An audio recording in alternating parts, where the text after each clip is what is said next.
Dream Fighter by Bob Shaw. Read by Martin Kemp.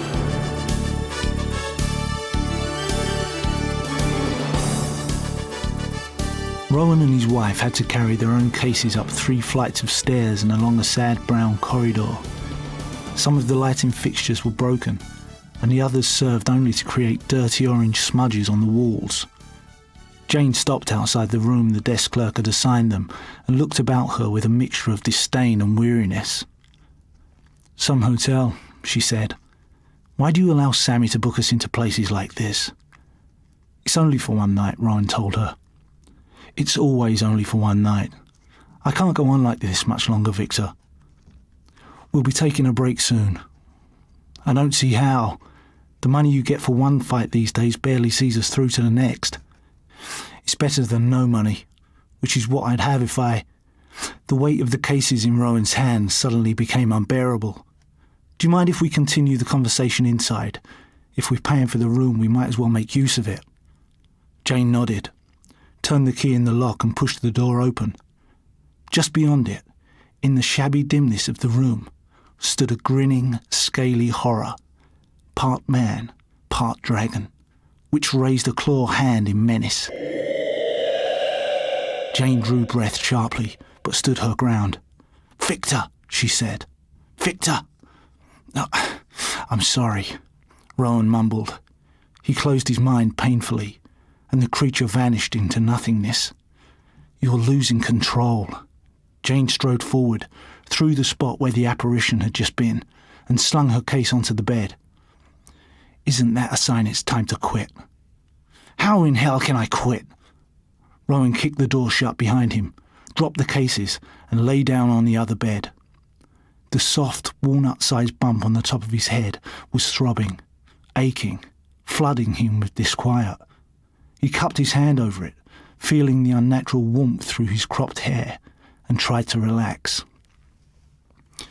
"Victor, you're in no condition to fight." Jane spoke softly as she knelt beside him. Grateful for the warmth in her voice, Rowan turned to his wife. The years had owned the original prettiness of her face into taut, economical planes which Rowan saw as beauty. "I'll be all right," he said. "If I beat Grumman tonight, the purse will be enough to let us..." He stopped as Jane began to shake her head. "Victor, you've lost 12 fights in a row, against third-raters, and Grumman's supposed to be good." "Perhaps he's not all that good. He's too good for you." There was no malice or reproach in Jane's words. 5 years ago it would have been different, but now... "I mean, I can't understand how Sammy even got you the fixture." "Do you know who to put your money on then?" Rowan was referring to his wife's small ritual bet, which lately had become a monetary sacrifice. "Never," she said. "Now you'd better get some rest." Rowan closed his eyes and courted sleep, but his nerves were charged with awareness of the contest which was only a few hours away. There was an agitation, a restless traffic along his neural pathways, and his exo-brain, that seat of supernormal power, seemed to crouch on top of his skull like a tiny animal with a disparate life of its own, scheming and dreaming. The taxi in which Sammy Kling rode downtown had been old even before they had ripped out its gasoline engine and put in a battery-powered unit. He perched on a narrow rear seat, staring out at the shabby streets with eyes which had lost some of their usual glitter. How come, he asked himself, that so many good cities got clobbered in the dust-up, while dumps like this survived? He was a flinty little man, normally immune to his surroundings, but he was in a mood of vulnerability brought on by the telephone call he had received some minutes earlier.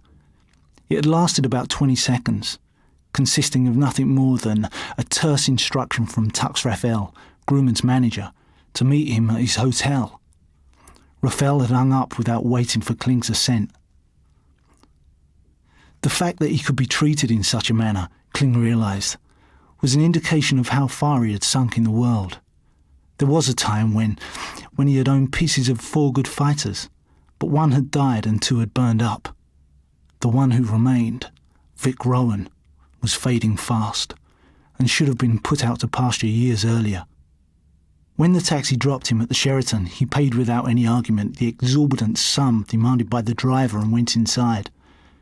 Raphael's suite was only on the 4th floor, but Kling, too dispirited to walk, paid the elevator surcharge and rode up. 2 hard-looking men showed him into the well-lit silvery room where Raphael was lounging in a deep chair and making a telephone call. Raphael had grown fatter and shinier in the years since Kling had last seen him, but Kling's attention was absorbed by the younger man who was standing at the window. Built more like an old-style boxer than a dream fighter, Ferdy Grumman had pale grey eyes fringed with white lashes. In contrast to the powerful musculature of his body, his mouth was small and womanly, pursed in permanent distaste. His scalp was shaved to reveal the irregular blister of the exo-brain centred on top of his skull. Kling stared at him for a moment. Then, as their eyes met, he felt an icy sensation of dread, a fierce projection of hatred, and he knew at once that Grumman was a borderline psycho, a man whose main reason for fighting was that monsters were devouring his soul. He quickly averted his gaze and saw Grumman's pink lips twitch in satisfaction. Poor Rowan, Kling thought. Poor, gentle, faded-out Rowan hasn't a chance. Tonight could finish him. The thought inspired in Kling a rare flash of guilt about his profession. Several different kinds of mutants had appeared in the human race in the years that following the dust-up, all of them characterised by the extrusion of extracortical tissue through the fontanelle.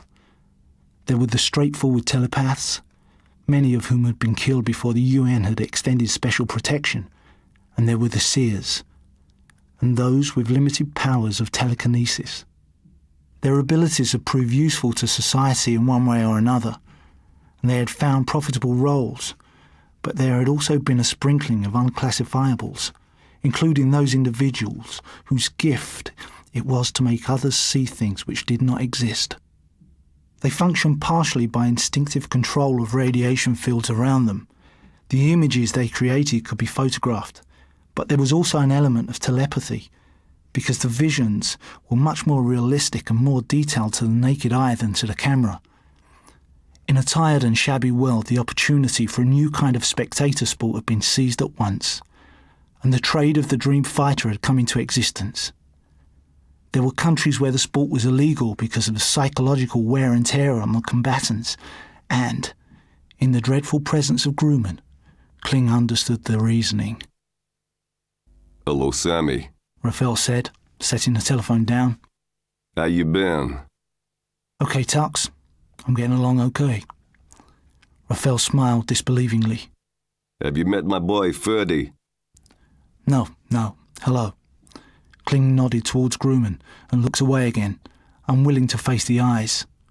Grumman did not acknowledge the greeting in any way. Raphael's smile broadened. Right, Sammy. We get down to business. My Ferdy is going to be the next area champion, and I'm making him a contender before the end of the year. That's fast, Kling commented, knowing it was expected of him. You bet it's fast. That's why he's got to get 10 straight wins in the next 5 weeks. That's my program for him, and I'm not taking no chances with it. No chances at all. Kling nodded. Why did you want to see me? It's like this. Ferdy will destroy Vic Rowan tonight. But because this is a big operation with a lot of heavy money involved, I'm handing you $2K for insurance, if you know what I mean. Kling fought to control the pounding in his chest. You want Vic to throw the fight? He won't be throwing it, Raphael explained, with a mock patience. I'm generous. I'm giving you and Rowan $1,000 each just to accept defeat gracefully. It's a waste of money, Grumman said in a sullen monotone. I'm gonna turn Rowan's brain into mush and let it run out of his eyes.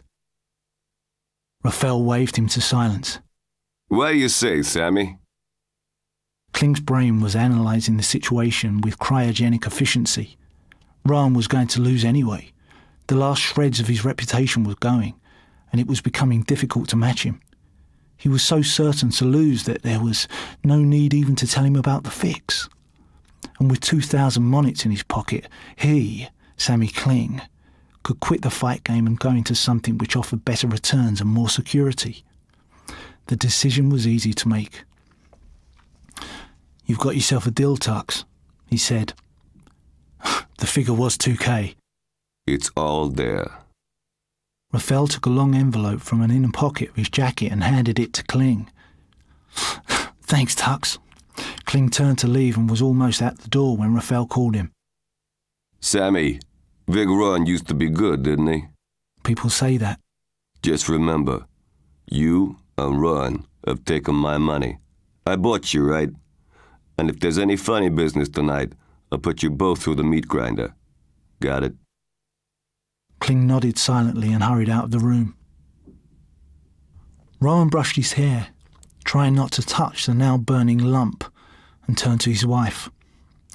"Are you coming to the fight?" "To help carry you out afterwards." Jane exhaled a cloud of cigarette smoke. "No thanks. I've only been carried out once. Rowan gave up the struggle to find the right words.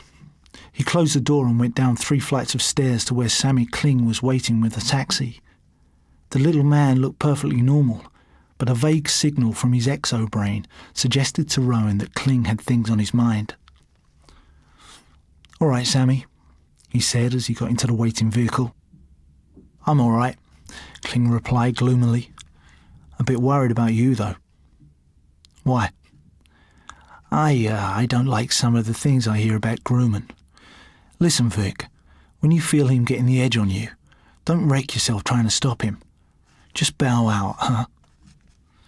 Rowan felt a stab of annoyance. Why is it everybody so worked up about Ferdy Grumman? "I just don't think you should risk getting your brain scrambled, that's all," Kling muttered. "It's up to you, of course." "I know it is." Rowan sat without speaking for the rest of the short journey to the stadium. He knew he was going to lose again, that he no longer had the vital drive to win, but some remnant of his former self resented being written off so casually. The perverse notion crossed his mind that it might be worth beating Grumman for nothing more than the pleasure of seeing Jane's face when she heard the news. At the amber-lit stadium, he got the check-in formalities over as quickly as possible, and was glad to reach the solitude of the preparation room.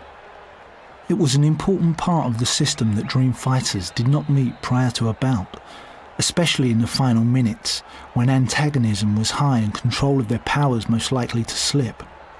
He lay on the simple bed and half heard, half felt the occasional eruptions of the cheering from the crowd in the arena above. Grumman and he were fourth on the bill, a good position, and the audience would be receptive when they went on. Lying perfectly still, scarcely breathing, Rowan made himself ready for the struggle ahead. When the signal came, a double chime from the loudspeaker on the wall, he rose without haste and went along the corridor to a ramp which ascended to the arena. A strongly built man he recognised as Grumman emerged from another corridor and reached the foot of the ramp at the same time. Rowan was instantly aware of his opponent's chilling psychic aura, but he went through it, like a swimmer breasting an icy tide, and held out his hand. "I've heard a lot about you," he said. Grumman looked down at the outstretched hand and conjured a piece of brown, smoking filth into it. The image was too close to Rowan's sphere of influence to last for more than a fraction of a second before he blanked it out of existence. But the accompanying mental shockwave had the force of a physical blow. Face unchanged, pale eyes staring. Grumman walked on up the ramp. Rowan followed him, barely aware of the reverberating announcements which boomed across the amphitheatre, cursing himself for having given Grumman the opportunity to take the psychological advantage. At the head of the ramp, one on each side, were 2 low circular bases. Grumman went to the one on the left. Rowan turned right and was still a couple of paces from his base when there was an abrupt silence, followed by the sound of a woman screaming. He spun and found himself facing a 30-foot-high demon. A red light began flashing in the judge's kiosk. to indicate that Grumman had made a foul play by leading off before the signal. Rowan's senses were swamped by the reality of the beast towering over him. He had seen many monsters during his career, beings designed to inspire fear and thus weakness. But this one was in a class of its own. Its face was a compound of things human and things animal, and of things the earth had never seen. Its body was grotesquely deformed, yet true to alien symmetries. Black, powerful, matted with hair in some places, glistening naked in others. And above all, the demon was obscene, massively sexual, with an overpowering realization of detail which had intended effect of cowing the beholder's mind. Rowan was closest to the apparition, and he took the full projected force of it. He moved backwards, instinctively, and felt his way onto his base, filled with an intense reluctance to go on with the fight. It would mean entering a strange intimacy with the demon's creator, and that was something which should not be asked of him. He considered quitting in the first moment, by stepping down from the base. Then came the understanding that he was reacting exactly as his opponent intended, which was something a dream fighter should never do. That was what such contests were basically all about. The forces of nightmare, the conquering of minds by the use of no weapon but fear itself. Habits developed over many years caused him to probe at the towering demon with intangible senses, and he found the image hard. That meant Grumman was playing a one-shot, concentrating all his powers into a single protagonist with which he intended to win the contest. The discovery surprised Rowan, because it hinted at a lack of flexibility which was dangerous for any fighter trying to make it in the big time. He gathered his strength, opened the shutters of his mind, and put up a scaly, slope-shouldered dinosaur, equal in height to the demon, but many times greater in apparent mass. There was a gasp of appreciation from the encircling terraces. Rowan caused the dinosaur to lunge forward, but the black demon, moving with incredible speed, swung a razored hand at his throat and connected.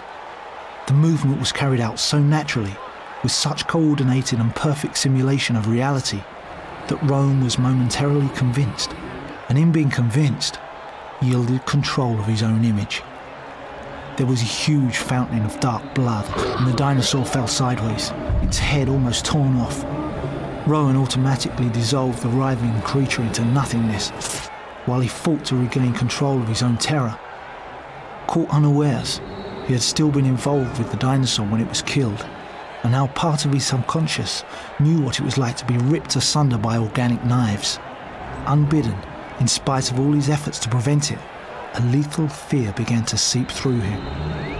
The demon shook knotted arms above its head in silent triumph, and a seemingly tiny Grumman performed the same gestures, like a puppet gyrating at the feet of its master. Rowan forced himself to rally. His exo-brain was on fire, pulsing with agony, but he took command of it, and perhaps reacting against the demon's associations with evil, put up a giant knight in full medieval armour. The warrior was equipped with a two-handed sword which he swung against the demon in a glittering sweep. But the blow never landed. The demon was too fast, too ferocious. Again Rowan was convinced, and again he yielded control. The bright armour was slashed open like foil, the blood spurted, and another part of Rowan died. After that he tried a two-headed python, which was torn apart even as it materialised around the demon's neck, and a bat-winged creature which Grumman's demon dismembered with contemptuous ease. Each time, Rowan was unable to disengage quickly enough, and the resulting neural punishment brought him to his knees. His exo-brain was a blob of white-hot metal searing through his skull. He clasped the top of his head with both hands and rocked backwards and forwards, peering through slitted eyes. The crowd, sensing that the crisis point had been reached, ceased to make any sound. "It's time to step down," Rowan told himself. "You don't have to die again. Just step down off the base and it will all be over, and you can have a rest." His involuntary swaying movements grew more violent as his body, unconcerned with matters of pride or prestige, fought against the dictates of his intellect. Go ahead, old man. Fall over. Grumman's gloating whisper reached him across the stellar distances. This is the time to do it. Just fall over. Rowan stared at him uncomprehendingly. Everybody expected him to do the same thing. Jane, Sammy, Grumman, they all wanted him to fall over. In a way, it seemed a good idea, not to fight any longer, and yet... Rowan brought his eyes to a focus on the opposite base and made an astonishing discovery. Grumman was concentrating his attention on Rowan, indulging in personal enmity, instead of monitoring the image which loomed above him. Rowan glanced upwards and saw that the edges of the huge demon had softened slightly, that some of the oppressive detail had been allowed to blur. He waited for a full second while, from the depths of his memory, he summoned up an old friend, one who had settled many issues for him in the past. Valerius was a professional soldier, a scarred and weather-beaten veteran who had served with 3 different legions in Syria, Gaul and Britain. He had withstood rain, snow and desert heat with equal stoicism, and he had slain the varied enemies of Rome with impartial efficiency, regardless of whether they wore silks or skins, regardless of which gods those enemies believed to be giving them protection. He was a stolid, unimaginative man, as plain, functional and uncompromising as the short sword he carried. And in all the years of service he had never encountered a creature which could survive having an iron blade driven through its guts. And as Valerius saw things, this meant that no such creature existed. Rowan, knowing by heart every detail, every rivet and thong of the legionaries' equipment and armour, snapped him into existence in microseconds. He was much smaller than the demon, a sign that Rowan's strength was nearly spent, but the sword was sharp, and he struck with economical swiftness. The blade went deep into the demon's protruding belly, and pus-like fluids gouted. Rowan heard Grumman grunt with pain and surprise, and he guessed at once that the younger man had never experienced neuroshock before. This is what it's like, he thought savagely, directing onto the demon a flurry of hacking blows which transmitted their fury to its creator, convulsing him with sympathetic shock. Grumman turned his eyes upwards, guiding the black demon as it made a snapping rush, but Valerius, his body protected by a long Roman shield, struck at the face with almost clinical exactitude. Grumman whimpered and fell backward from his base. His demon vanished as he struck the floor. The fight had ended. In spite of his exhaustion, Rowan kept Valerius in existence long enough for him to acknowledge the cheers of the crowd with upraised sword, and then gradually dissolved him out. They shouldn't have written us off, he told the fading warrior. They should never write a man off. It was late, and the stadium had emptied before Rowan broke free of the local sports reporters. He had spent some time trying to find Sammy Kling, and finally had to go to the promoter's office alone to collect the winner's purse, a cheque for 500 monets. Puzzled by Sammy's absence, Rowan waited on the front steps of the building for a few minutes, nodding as the box office staff bade him good night and the stadium was sectionally plunged into blackness. He debated calling a taxi, then decided that walking back to the hotel would ease the dull pounding in his head. The aftertaste of victory was less pleasant than it had seemed in his memory. He lit a cigarette and walked north on a shadowed street. The car drew in beside him with a feline swiftness, its sleek haunches speckled with rain, and 4 men got out of it. They closed on Rowan without speaking. Sensing their purpose, he ducked his head and tried to run, but 2 of them hit him at the same time, with what felt like mailed fists, and he went down. Within seconds, he had been dragged into an alley, and there followed a nightmarish period during which he was systematically kicked from neck to groin.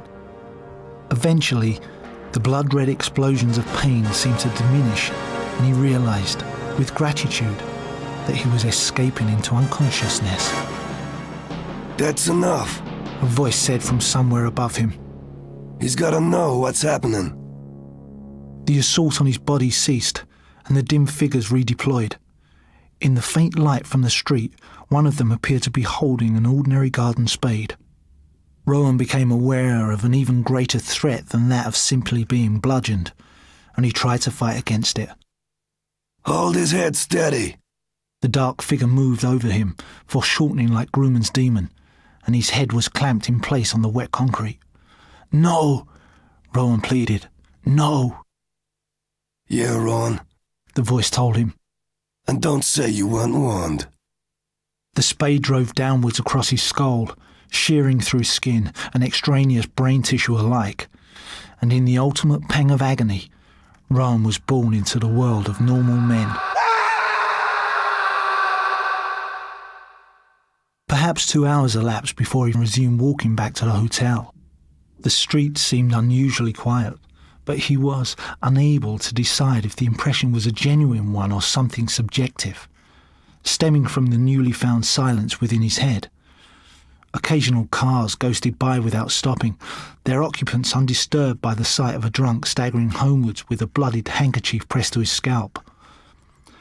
The hotel lobby was deserted, enabling him to climb the 3 flights of stairs without being seen. When he fumbled open the door, there was a darkness beyond, but the tiny beacon of a cigarette near the window signalled that Jane was awake and waiting for him.